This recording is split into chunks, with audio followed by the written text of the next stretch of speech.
Hello everyone. Today, I'm here to speak about a subject which I am very passionate about. Soccer, one if not the best sport in the world. Everyone knows the legends of soccer, but there is another side of it. Women's soccer. Many people are not aware of how it has grown, and many people are not aware of the many problems that women have in this sport. Today, I'm here to speak about the many difficulties women have in this sport around the world and in Mexico.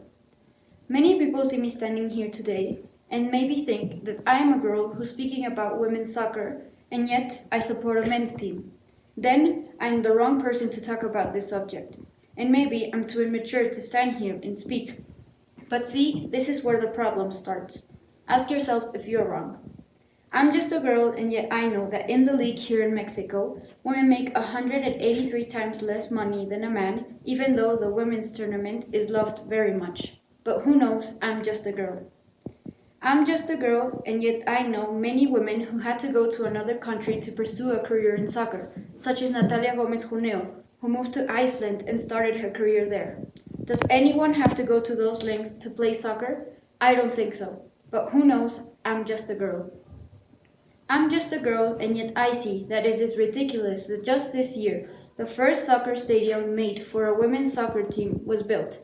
The Kansas City Current is the first team in women's soccer to actually have their own stadium. That might sound not that important, and yet the club's games during this season have all been sold out. But who knows, I'm just a girl. I'm just a girl, and yet can name more historical events in which women tried to play soccer but got forbidden to do so. During the First World War, women played charity matches to make money for the injured. One team specifically, called the British Ladies Football Club, played the first ever women's soccer match, and after they started having potential, were obligated to stop playing. This was in 1921. I know that even then, girls all over the world wanted to see them glow. But who knows, I'm just a girl. I'm just a girl, and yet I know that in the world, equal pay in soccer is something that is not accomplished. Just in a few countries, women's soccer teams have accomplished it. For example, a few years ago, the women's national soccer team of the United States fought hard to be paid the same amount as the men's team. To give you a clear image in your head, when they won the Women's World Cup, they got paid $3.5 million. On the other side, in the Men's World Cup, they got paid about $80 million. That kind of put things into perspective, huh? But who knows, I'm just a girl. I'm just a girl, and yet I know that in Latin America, in Argentina specifically, in the 1920s, when women's soccer started having potential, they weren't just banned, but were ridiculized and made fun of by the media, which by surprise was an old men's media. But who knows, I'm just a girl. I'm just a girl, but still know that maybe I want to pursue a career in soccer someday, and maybe represent my country in the World Cup, just like the women in 1971, who played the first ever Women's World Cup here in Mexico.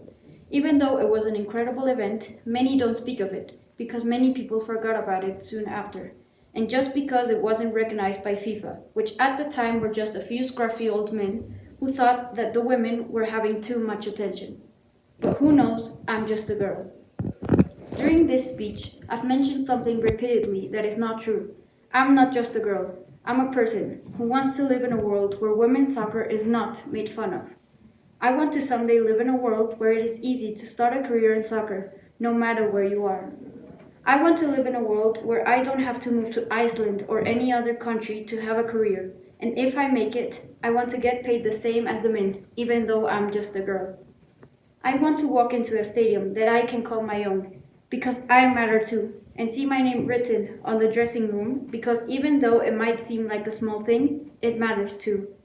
I want to stand up for every woman who in the past wanted to play but got shut down because they weren't too good for them. For the women in the British Ladies Football Club. I want to fight like the women of the national women's soccer team of the United States. For the women in Latin America who still carry the skill to play soccer to this day. To every girl who has to play in the shadows because in their country they aren't allowed to play. This is dedicated to every single girl and woman in Mexico and in the world that play for the future of soccer. For the ones who dream and work hard every single day to play a game that unites the world and yet is still not formed to include everyone. Thank you to the amazing women soccer players who inspire millions, including me, such as Alex Morgan, who plays for the San Diego Waves, which by the way is an only women's club, as well as one of my idols, Marta da Silva, who got a soccer prize named after her called the Marta Prize. This year's Ballon d'Or winner, Aitana Bonmati, as well as my favorite goalkeeper, who plays for my favorite team, Manchester United, Mary Earps. Latin American women, like Linda Caicedo, who plays for the Real Madrid and which I admire very much. Many of you probably don't know who these people are, so please, come, see them, and get to know them, and get to know their stories, because they have a lot to offer. And not just them, but also look at your girl classmates who play or played soccer.